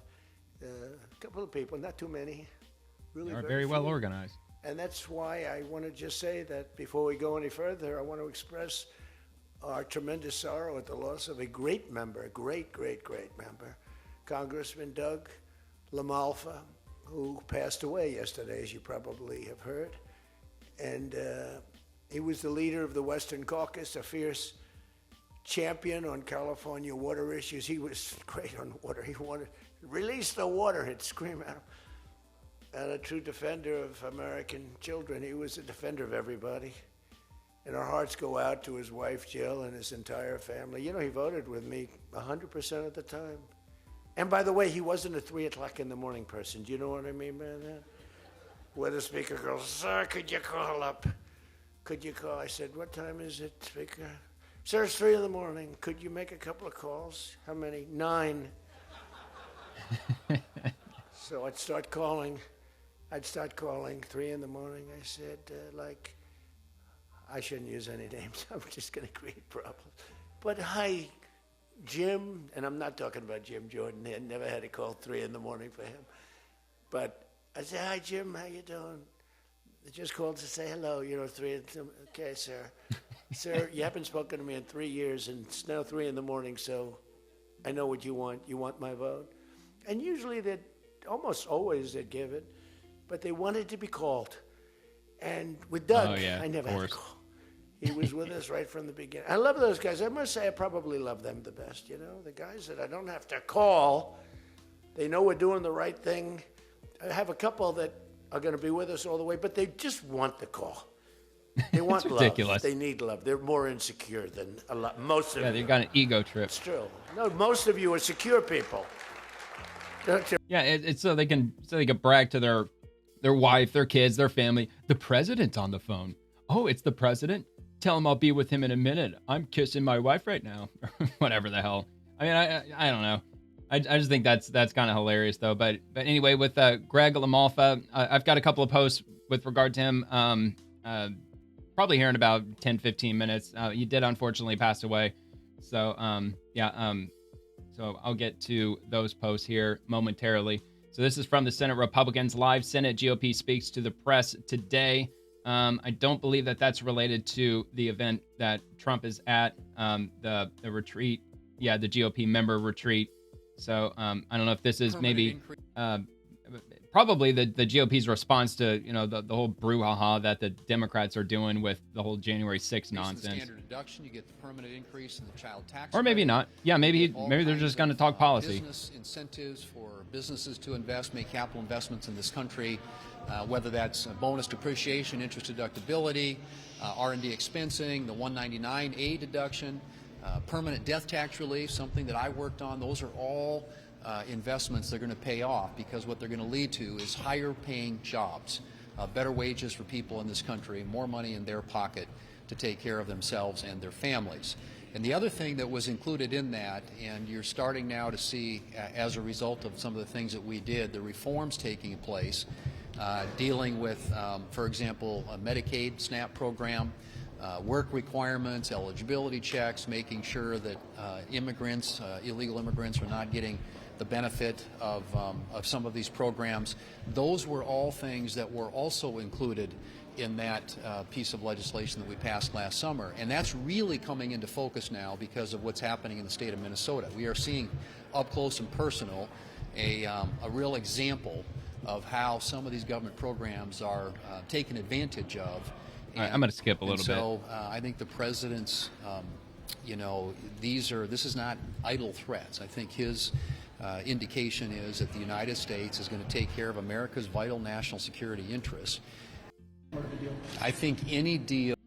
Okay, so he's just going to take questions. The poisonous impact of. All right, well, he's just going over policy stuff. You know, I don't think it's anything, earth-shatteringly breaking news or anything. I didn't see anything, substantial coming up when I was going through the feed earlier today. But I'll repost that also because, to be fair, it's about 8 minutes long. I'm running really low on time. I'm trying to keep these episodes like as close to under 2 hours as possible because I keep running over the 2 hour mark.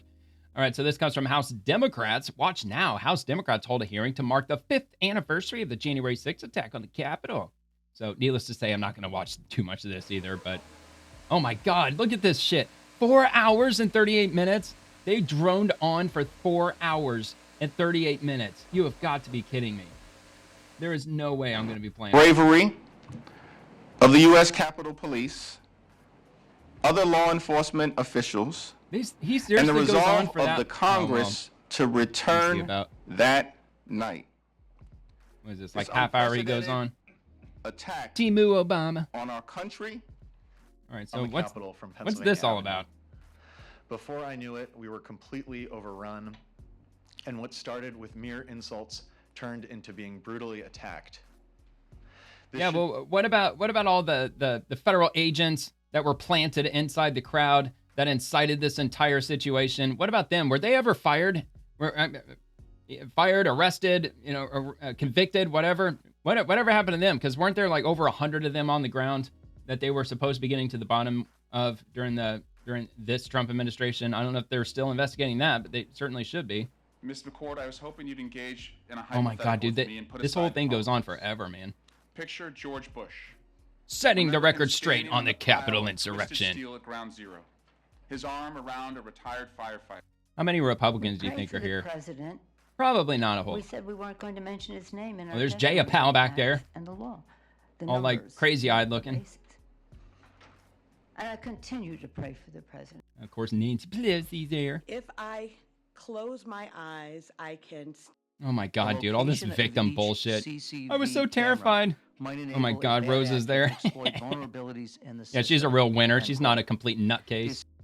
An authoritarian. All right. I had enough fun with that. So, I mean, that would be. I would love nothing more than to just watch all 4 hours of this and just rag on it. But I honestly don't have time for it. I really don't. But I will repost it though.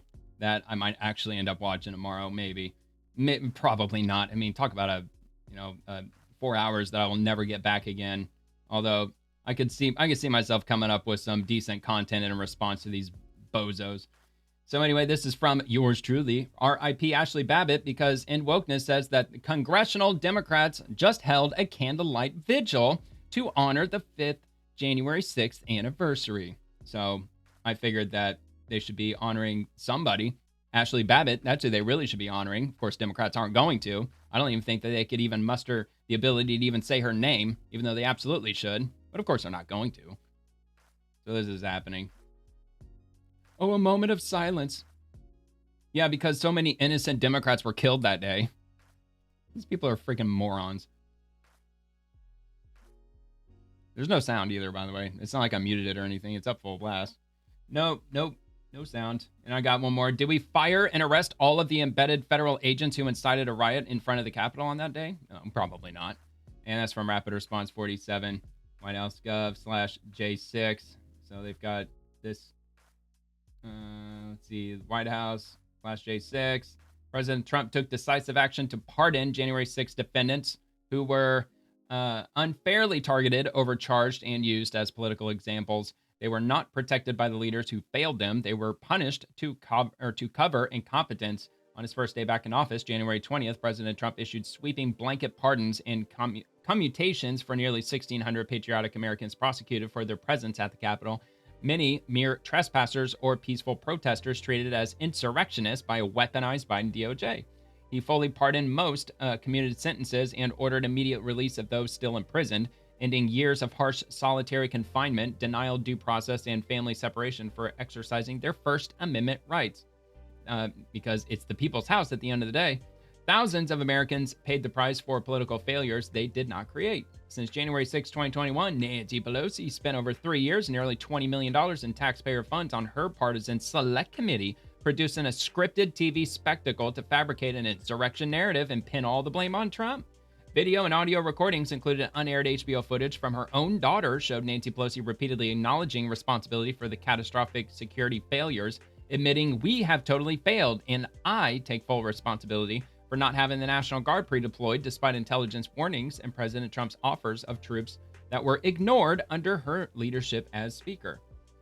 And the last paragraph says, the Democrats masterfully reversed reality after January 6th, branding peaceful patriotic protesters as insurrectionists and framing the event as a violent coup attempt or orchestrated by Trump despite no evidence of armed rebellion or intent to overthrow the government. In truth, it was the Democrats who staged the real insurrection by certifying a fraud-ridden election, ignoring widespread irregularities, and weaponizing federal agents to hunt down dissenters, all while Pelosi's own security lapses invited the chaos they later exploited to seize and consolidate power. This gaslighting narrative allowed them to persecute innocent Americans, silence opposition, and distract from their own role in undermining democracy. And calm down, YouTube algorithms. Just calm down. This is from whitehouse.gov. I'm reading this from a government website, word for word. Came from whitehouse.gov. I don't think I interrupted it in any way at all. Just wanted to read it verbatim, word for word. 01.06.2021. All right, so let's go back. I think I have one more. Let's see. Tammy Duckworth. 5 years ago, Trump incited a violent mob in an attempt to subvert the results of a free and fair election and upend the will of the American people. The mob assaulted Capitol police officers and shouted death threats aimed at elected officials and abused American flags to lay waste to the halls of our democracy. And yet the president pardoned these traitors to our country, many of whom have since committed additional violent crimes. Yeah, I would love to see the results of that. Give us some names. Show us some proof of that claim. Again and again, Trump proves he has no respect for our Constitution and the rule of law, no matter the cost, and Republicans continue to bend the knee to his wannabe king. Biden and Democrats flooded the country with tens of millions of criminal illegals. I mean, that's one thing that Democrats did do, but of course they don't want to talk about all that. No, they're potential registered voters though. So anyway, Shelley Moore Capito says, when Republicans took control of the Senate last year, we got to work undoing burdensome and expensive Biden regulations. As part of that important effort, we repealed a record 23 bad Biden regulations through the Congressional Review Act. I was proud to lead the charge through EPWGOP, the U.S. Senate EPW Committee. That's a Committee on Environment. Here, let me get this again. The Committee on Environment and Public Works, led by Chairman Senator Capito, to repeal the California EV mandate, and I look forward to working with my Senate GOP colleagues in 2026 to continue to reduce regulatory overreach. And this comes from Speaker Mike Johnson. Congress is devastated to learn this morning about the passing of our dear friend and colleague, Doug DeMalfa. And Doug was a lifelong resident of Northern California and deeply loved its people. He was as fierce of a fighter for his state's vast natural resources and beauty as we have ever known. We are mourning the loss of our friend and brother today, and we send our respects for his life and work to his wife Jill and the LaMalfa family during this difficult time. And he gives a quote from the Bible, quote, "For I am convinced that neither death nor life, neither angels nor demons, neither the present nor the future, or any powers, neither height or depth, nor anything else in all creation will be able to separate us from the love of God that is in Jesus Christ our Lord." Romans chapter 8, verses 38 through 39. And there's the image of Doug DeMalfa getting sworn in. Sorry, I was a little sidetracked. So anyway, that's the image that Speaker Mike Johnson shared of him taking his oath of office, I'm assuming. And got this from Rep. Tony Gonzalez. Very saddened to hear this news. My prayers are with Congressman LaMalfa's family, friends, and staff. May he rest in peace. And from House Republicans mourn the loss of Congressman Doug LaMalfa, a lifelong resident of Northern California and a fourth-generation rice farmer. Congressman LaMalfa spent more than 2 decades in public service. He proudly represented California's 1st congressional district from 2013 to 2026, serving as chairman of the Congressional Western Caucus. Please join us in praying for Congressman LaMalfa's wife, kids, and staff. And there he is, Congressman Doug LaMalfa, passed away today. They don't have exactly the details as to what caused him to pass away. I could at least take a look and see if I can find see if there's anything out there with regard to that.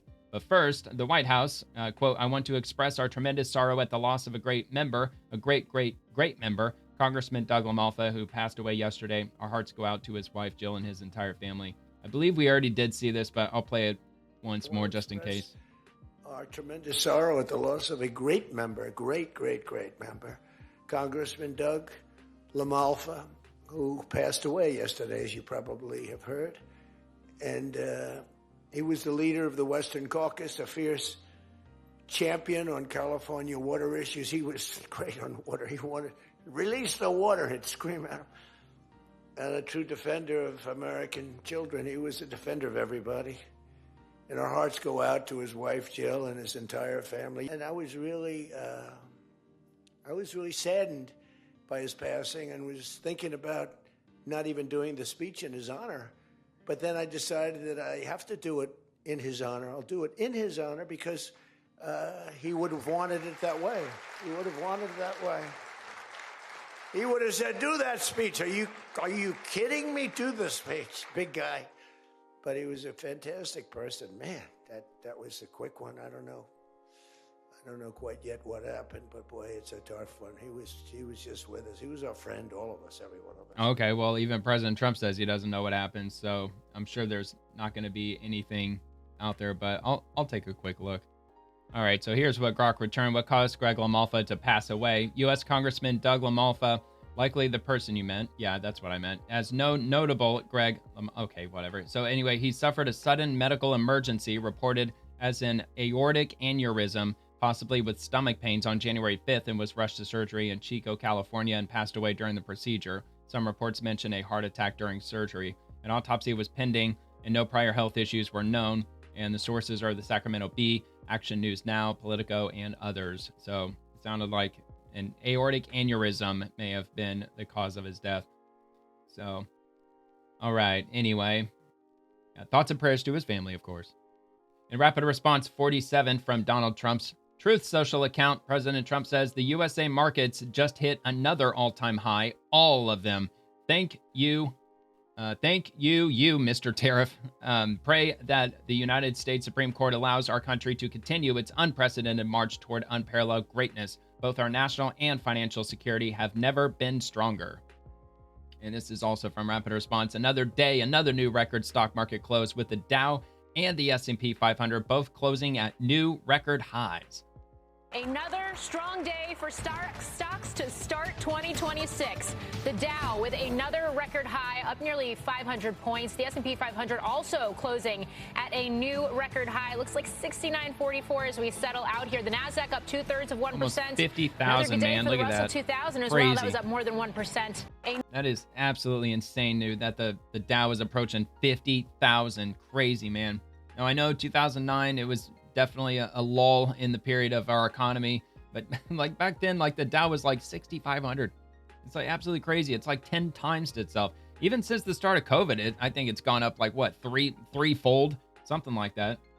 Just unbelievable. So yeah, definitely a case of the rich getting richer, but not exclusively. You know, like everyday middle class people, you know, 401k holders. You know, like there's a lot of interest in the stock market. It's not just rich people getting rich off of it. You know, like pretty much, you know, all classes are benefiting it or off of it in some way, shape, or form, at least like through things like 401ks and just simple investing in stocks and stuff like that. But all right. Anyway, U.S. Department of Labor building the workforce of tomorrow. With President Trump at the helm, we're making historic investments to expand our national apprenticeship program. The $145 million in funding will be built on a pay-for-performance model, ensuring we deliver measurable outcomes for taxpayers.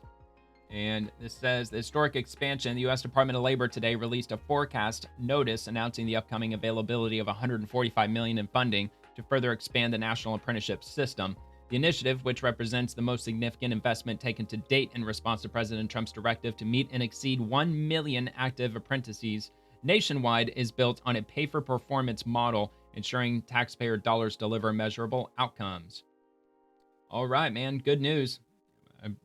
Always in favor of apprenticeship programs. I mean, we could always use more, especially with the insane amount of investing that's come back into the U.S. Trillions and trillions of dollars in investing. A lot of manufacturing that's going to be built out in the next couple of years. So there's going to be a lot of blue-collar workers or a lot of blue-collar positions becoming available in the next few years. A lot of them high-skilled, too. Speaker Mike Johnson, the company U-Haul just released its yearly report showing more people are leaving California than any other state for the 6th year in a row. It's easy to see why. California has the highest state income tax in America, 13.3%. And now Democrats like Gavin Newsom are blocking President Trump's working families tax cuts, denying workers real money back in their pockets. Workers are leaving high taxes behind, and red states are welcoming them with open arms. Well, I don't know if we should be welcoming all of them. They just got to remember to leave their politics in California. And just remember, why are you leaving California? Are you leaving California because it's just gone to shit? Well, it may have to do with your politics. You know, you might want to rethink that. You know, we'll welcome you with open arms, but also with open minds, of course. And I did this, when was that? A few weeks ago, sometime in the last month. I went on uhaul.com and I plugged in a couple of zip codes, namely from California to Arizona. And it was something like $700 for the average sized U-Haul, like the 2-bedroom sized U-Haul. And it was about $1,000 for the full size 3-bedroom U-Haul to travel from California to Arizona. It's like $1,000. But if you switch it around and you travel from like Phoenix, Arizona into California, it was like $200. It's absolutely crazy. So it's because and I assume it's because there's such this enormous demand in U-Hauls for people leaving California that they have to charge such a high rate for people leaving California. And that's why it's like bargain basement prices for moving U-Hauls from any other state probably into California. So, oh yeah, that's right. He actually had a ATR.org. Where was that? ATR.org. U-Haul report shows Americans continue to flee high tax states. And U-Haul released its annual growth index today. Let's see what that is. Growth index. So U-Haul growth index, Texas back on top as #1 growth state of 2025. There you go, Texas. Fastest growing state, 2025. And let's see, which shows Americans continue to move away from high tax states in favor of low tax and no income tax states. 3 of the top 4 states attracting movers have no personal income tax: Texas, Florida, and Tennessee. California is ranked dead last in the index and imposes the highest top personal income tax rate in the nation at 13.3%. The 10 best ranked states in the index have significantly lower personal income tax rates than the index's 10 worst ranked states. 3.5% average top state personal income tax rate of the 10 best ranked states. 7.2% average top state personal income tax rate for the 10 worst ranked states. As a group, the 10 worst ranked states impose a top personal income tax rate more than twice as high as the 10 best ranked states. Now let's take a look at the top and bottom 5, where the tax contrast is even starker. 2% average top state personal income tax rate of the 5 best ranked states. 9.8% average top state personal income tax rate of the 5 worst ranked states. As a group, the 5 worst ranked states impose a top personal income tax rate nearly 5 times as high as the 5 best ranked states. The 10 best ranked states in the U-Haul Growth Index are Texas, Florida, North Carolina, Tennessee, South Carolina, Washington, Arizona, Idaho, Alabama, and Georgia. The top 10 worst are Michigan, Connecticut, Ohio, Pennsylvania, Maryland, Massachusetts, New York, New Jersey, Illinois, and California. And it goes on for a little ways from there. Of course, I'll have that below for you, atr.org. And let's see what we got next from the Federal Reserve. Today's enforcement actions on federalreserve.gov. The Board of Governors of the Federal Reserve System. This is their press release from today. Federal Reserve Board issues enforcement action with former employee of Regions Bank. The Federal Reserve Board on Tuesday announced the execution of the enforcement action listed below. Consent prohibition order against Jason Lovell, former employee of Regions Bank in Birmingham, Alabama, with misappropriation of customer funds. Additional enforcement actions can be searched for here, media inquiries, and so on. But yeah, you can actually search enforcement actions on their database on the Fed's website, federalreserve.gov. There you go, the type of action and all that good stuff. Sounds extremely boring, but it might be really interesting to somebody out there. All right, from the Library of Congress. On this day in 1838, Samuel Morse demonstrated his telegraph system in public for the first time. 6 years later, he dispatched the first telegraphic message, "What hath God wrought?" over an experimental line from D.C. to Baltimore. The library is home to Morse's papers, and you can find that on loc.gov, Library of Congress. And those are his papers right there.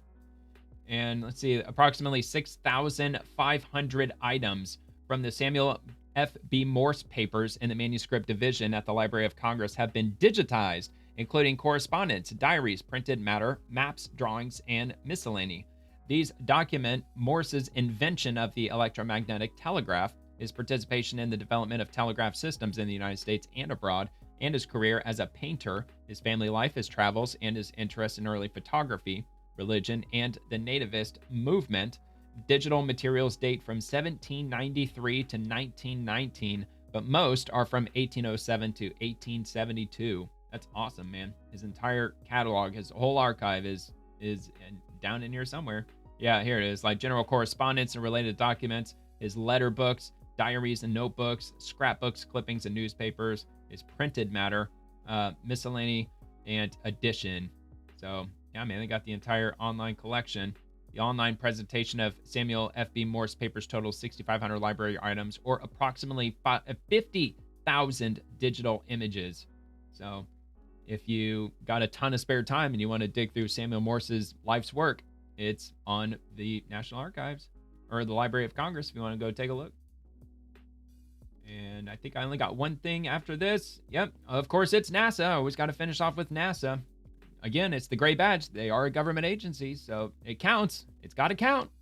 Ever wonder what happens in the aftermath of a supernova? In this video, you're watching the glowing remnants of a stellar explosion disperse over a period of 25 years, making this Chandra X-rays Observatory's longest spanning video ever released. And I will go ahead and link that also Not sure if there's going to be sound with this. There might be. So we'll take a look. And look at the years here and how the supernovae, the stellar nebula, expands over time.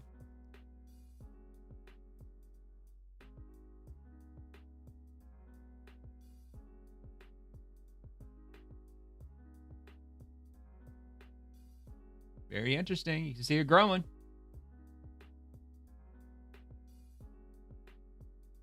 It's moving pretty fast, but it's not quite the speed of light, but it's expanding. The aftermath of a supernova. That's the remnants of a star that exploded. Jetting outward. And all that gas and dust will eventually coalesce and form new stars. At least if there's enough of the material, it will. You know, it's the same material like the Horsehead Nebula and all those other nebulas are made out of. The same basic thing, but this, I believe they call that a stellar nebula.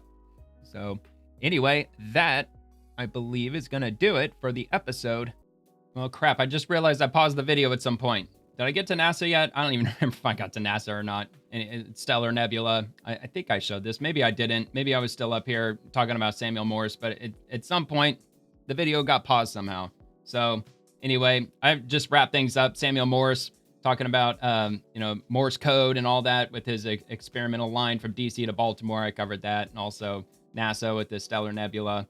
All it did was just show from the year 2000 up until, I think it was up till 2025. Yeah, it was. You can actually see the gas cloud expanding because that was a supernova that exploded. And yeah, the gas is expanding outward, as you can see. And yeah, that's what it looks like. I mean, it's the first time that NASA, that mankind has ever seen, like in a time lapse of a nebula, stellar nebula that's expanding. I think they call it a stellar nebula. So anyway, yeah, that was posted by NASA. Very cool. I'll repost that also. But that's all I got for the swamp tonight. So if you enjoyed the video, please like the video and subscribe to the channel if you have a chance to do so. And I will be back with a new show tomorrow, as I do the swamp every evening, covering the swamp and everyone in it, the politicians, bureaucrats, and agencies. And I'm also posting on X too, so feel free to comment over there too if you'd like. Thank you so much for watching. I hope you have a great rest of your night, and God bless America.